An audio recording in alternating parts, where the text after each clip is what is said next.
त्रैलोकाङ्गमवन्देन चरणाडोलान पाहिण रूप तुझे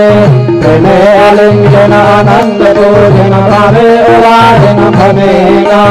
त्वमेव माता च पिता त्वमेव बन्धुः तथा त्वमेव विद्या जगनं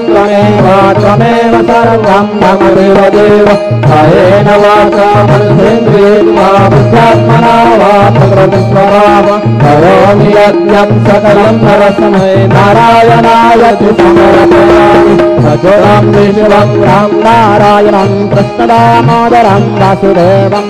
श्रीधरं माधवं गोपिका वल्लभं जानकीनायकं रामचन्द्रं भजे हरे राम राम राम हरे हरे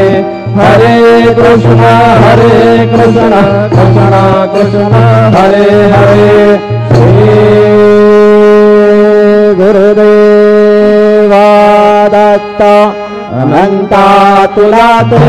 कसे रे समावे अनंता तुला ते कसे रे नमावे अनंता मुखांचा शिरे शेषदाता नमस्कार साष्टांग श्री साईनाथ